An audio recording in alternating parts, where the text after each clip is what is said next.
زیادہ نقصان دہ اور تکلیف دہ رویہ حکومت کا ہے۔ یہاں پر ہمارا ہدف حکومت نہیں ہے، بلکہ یہاں جہاں تک اس کا دعویٰ کیا جا رہا ہے کہ ہم نے 1 کروڑ سے زائد ٹیکے لگائے ہیں، تو اس طریقے سے دعویٰ کرتے ہیں جیسا کہ انہوں نے اپنی جیب سے ٹیکے لگائے ہیں۔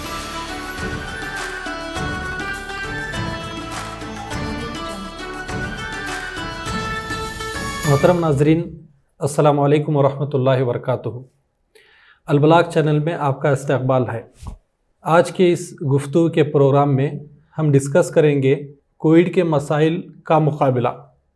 ہمارے درمیان ملک کی مایہ ناز شخصیت اس گفتگو کے پروگرام میں شریک ہیں، محترم مجتبیٰ فاروق صاحب۔ مرکزی تعلیمی بورڈ کے چیئرمین کی حیثیت سے آپ ان دنوں خدمات انجام دے رہے ہیں۔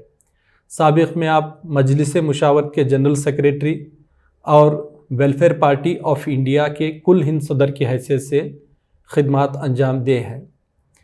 اس کے علاوہ آپ کئی ایک تعلیمی اداروں سے منسلک ہیں اور ان کی سرپرستی اور رہنمائی کا کام انجام دیتے ہیں۔ مجتبیٰ فاروق صاحب، میں آپ کا استقبال کرتا ہوں آج کے اس گفتگو کے پروگرام میں۔ شکریہ، جزاک اللہ۔ سب سے پہلے ہم آپ سے یہ جاننا چاہتے ہیں کہ کووڈ کی وجہ سے کئی سارے مسائل کھڑے ہوئے ہیں، ان میں سے ایک اہم مسئلہ معیشت کا ہے، اکنامک پرابلم، اکنامک ایشو ہم کہہ سکتے ہیں، جس کی وجہ سے کئی ایک کاروبار متاثر ہوئے ہیں، کئی سارے لوگ بے روزگاری کا شکار ہوئے ہیں، اور ان حالات میں ان کو کس طرح سے ہم رہنمائی کا کام انجام دے سکتے ہیں؟ شکریہ ریاض صاحب، آپ نے مجھے اپنے احساس رکھنے کا موقع دیا۔ دیکھیے، کووڈ کی جو سچویشن ہے، ابھی ہم اس سے ابھر ہی رہے تھے کہ اب یہ تیسری مرتبہ اومیکرون کی شکل میں وہ نمودار ہوا ہے، اور ہمارا ماننا یہ ہے کہ وبا جتنی بھی شدید رہی ہو، اس سے نہ کل وہ کیا گیا، نہ آج اس کی کسی کو فکر ہے۔ جو بے روزگاری بڑی ہے وہ ملک کے آزاد بھارت کے ریکارڈ کی پیک پر ہے، بلکہ اس کی مثال پچھلے 45 سالوں میں نہیں ملتی۔ جو منیمم چیزیں ملنی چاہیے، قانون تو یہاں پر ہے رائٹ ٹو فوڈ کا، کہ کوئی آدمی جو ہے بھوکا نہ سوئے، لیکن لوگ جو ہے پتہ نہیں بھوک کی وجہ سے کتنی جانیں اس وجہ سے ہلاکت کا شکار ہوتی ہیں، کتنے معصوموں کا بچپن بکتا ہے، کتنی بیٹیوں کی عصمت لٹتی ہے، اور کتنے بزرگ ذلیل ہوتے ہیں، یہ وہ جانتے ہیں، ان کا اللہ جانتا ہے۔ یہاں جہاں تک اس کا دعویٰ کیا جا رہا ہے کہ ہم نے 1 کروڑ سے زائد ٹیکے لگائے ہیں، تو اس طریقے سے دعویٰ کرتے ہیں جیسا کہ انہوں نے اپنی جیب سے ٹیکے لگائے ہیں۔ ملک کی معیشت سے آپ نے جو منیمم چیزیں دینی چاہیے تھی وہ نہیں دی، جس طریقے سے مینیج کرنا چاہیے تھا نہیں کیا، تو جتنا آفت مرض کی ہے اس سے بڑی آفت جو ہے روزگار کی ہے۔ تو روزگار پر تو کچھ ہم اور بات کریں گے، لیکن یہ بات ضرور عرض کرنا چاہیں گے کہ ٹھیک ہے، اللہ کی آزمائش ہے، اور دن گزرتے ہیں، گزر جائیں گے، یہ دن بھی نکل جائیں گے انشاءاللہ۔ لیکن کسی کنفیوژن کے بغیر ہم کو 2 چیزوں کا اہتمام کر لینا چاہیے۔ پہلے تو اس میں کسی کو 2 رائے نہیں ہو سکتی کہ احتیاط کرنا چاہیے، اور احتیاط جو ہے علاج سے بہتر ہے۔ اس میں یہ چیز قبل از وقت ہو سکتی ہے۔ اس میں نگلیجنس ہم جو دیکھتے ہیں، وہ نگلیجنس جو ہے یا تو حد درجہ بے حسی اور غفلت ہے، یا ڈھٹائی ہے۔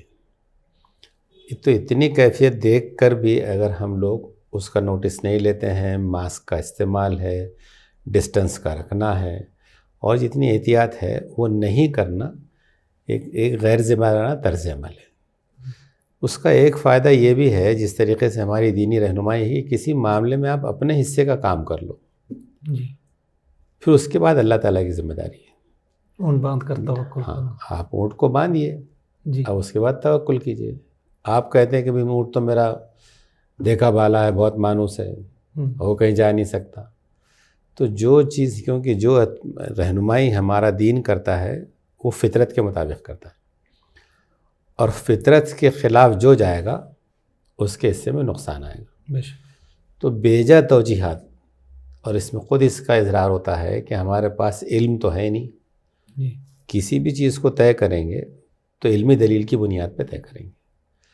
تو صرف جو ہے تذکروں پر، افواہوں پر، گمان پر، خواہش پر اگر کوئی بات کی جاتی ہے اور اس کی پشت پر علم نہ ہو، دلیل نہ ہو، تو وہ خود جہالت کی دلیل ہے۔ تو پہلی بات تو یہ ہے کہ ہم کو احتیاط کرنی چاہیے۔ دوسری بات جو معیشت کی ہے، تو میں 2 باتیں کہنا چاہوں گا۔ ایک تو یہ ہے کہ خود سوسائٹی کا خیال رکھنا چاہیے۔ حکومت نہیں رکھ رہی ہے تو حکومت کو مجبور کیجیے، یہ ہماری حق ہے، ہماری ذمہ داری ہے۔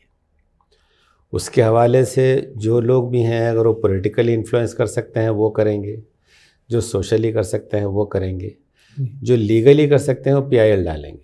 تو اس میں یہ ہے کہ جو کچھ صورتحال ہے، یہ صورتحال میں جو سوشل رسپانس آنا چاہیے تھا اسٹیٹ کے حوالے سے، وہ بھی سماج میں نہیں ہے، اور یہ بہت خراب علامت ہے۔ اس سے زیادہ خرابی اس میں ہے کہ اگرچہ کہ ہم کو کل نہیں کہتے، کیونکہ جتنا سماج نے ساتھ دیا ہے شاید وہ اسٹیٹ سے زیادہ ہے، کہ اس سے پہلے جب کووڈ آیا تھا تو جو ذمہ داری سماج نے اٹھائی تھی تو بہت کنٹریبیوٹ کیا، لیکن ان کا وہ کنٹریبیوشن بھی وقتی کھانا کھلانا اور وقتی مدد کرنا تھا۔ لیکن یہ تسلسل سے جب اتنا کاروبار بند رہے گا تو اچھے آدمی کا پس انداز جو کچھ تھا وہ تو ختم ہو گیا تھا، اب اس کی نوکری نہیں ہے، اس کا کاروبار نہیں ہے، اور گورنمنٹ ریسٹرکشن سے بند ہو گیا ہے، تو کام کرنے والا بھی آدمی بے دست و پا ہے۔ اب وہ بے دست و پا ہے تو اس کی فکر کون کرے؟ تو میری آخری درخواست یہ ہے کہ ہم اس کی جستجو کریں کہ ہم سماج کا نوٹس لیں۔ اس میں مختلف چیزیں ہوتی ہیں۔ پہلی بات تو میں آپ کو یہ کہوں کہ دیکھیے، وہ جو کئی ایسے مقام ہیں قرآن کے جو انسانی خدمت کو وہ بڑی عبادت کہتا ہے۔ مثلا یہ کہا گیا کہ فَلَقْتَحَمَ الْعَقَبَةَ وَمَا أَدْرَاكَ مَا الْعَقَبَةُ فَكُّ رَقَبَةٍ۔ تم کو یہ جو سوشل رسپانسبلٹی کر لینا بہت گراں گزرتا ہے۔ تم نے جو ہے اس گھاٹی کو عبور کرنے میں دقت محسوس کی، تم نے عبور نہیں کرنا چاہا اس گھاٹی کو، یعنی اس محاذ کو تم نے سیٹسفائی کرنے سے گریز کیا۔ کون سا محاذ؟ فَكُّ رَقَبَةٍ او اطعام فی یوم ذی مسغبہ یتیما ذا مقربہ مسکینا ذا متربہ۔ تو یہاں پر مسکین، یتیم، مفلس، ان کے نام لے کے گنایا گیا کہ ان کی جو حاجات تھیں اگر وہ تم پوری کرتے تم ایک بڑی کامیابی حاصل کرتے۔ تو ہمارا دین تو یہ کہتا ہے کہ وہ مومن کیسے ہو سکتا ہے اس کا پڑوسی بھوکا رہے؟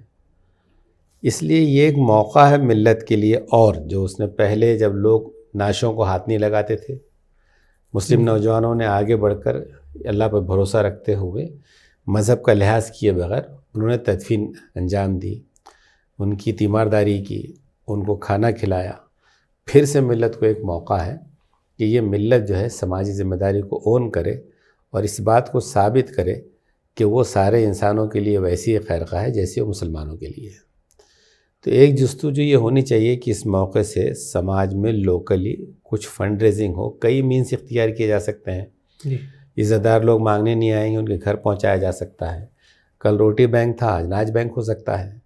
اس میں جو ہے دالیں ہیں، تیل ہے، کچھ سلیکٹڈ آئٹمس ہو جائیں، اس کی اپیل ہو، لوگ اس کو جمع کریں، لوگوں کو پہنچایا جائے، تو مختلف ذرائع اختیار کیے جا سکتے ہیں۔ اسی طریقے سے اس بات کو پروموٹ کرنا چاہیے کہ بڑے بڑے مالز میں جا کر، AC میں جا کر 2 پیسہ بچانے کا اظہار کرنا غلط بھی ہے، دھوکہ بھی ہے۔ غلط اس معنی میں ہے کہ وہ آدمی جو ایک چین ہے فروخت کرنے والوں کی، اور 1 سے 4 لوگ اپنی اپنی سروس دے کے اپنا اپنا نفع لیتے ہیں، اور کوئی ایک بڑا آدمی 4 لوگوں میں سے 3 لوگوں کا نفع اکیلا کھا لیتا ہے جو کیپٹلسٹ ہے، تو نتیجے میں وہ پوری چین کو کٹ کر دیتا ہے۔ تو ہم اس وجہ سے اس کلچر کی پر تنقید کرتے ہیں جو مالز وغیرہ کا کلچر ہے۔ تو اس سے وہ چین بیچ کی چھوٹے کاروباری لوگوں کی رک جاتی ہے۔ جب آپ ان سے وہ نفع نہیں لے گا تو پیٹ کیسے بھرے گا؟ اور وہ آپ سے نفع لے گا اور آپ اس کو نفع دیں گے تو اتنے تسلسل کے ساتھ ان کی عزت کے ساتھ مدد ہوگی، خیرات کی مدد نہیں ہوگی۔ تو اس طریقے سے سماج سے فائدہ اٹھاتے ہیں، تو سماج کے تعلق کو ہم کو محسوس کرنا چاہیے، اپنی سوشل رسپانسبلٹی اون کرنا چاہیے، جو احتیاط ہے وہ کرنا چاہیے، ڈوز لینا ہے ڈوز لینا چاہیے، پھر اللہ سے توکل کرنا چاہیے، دعا کرنا چاہیے۔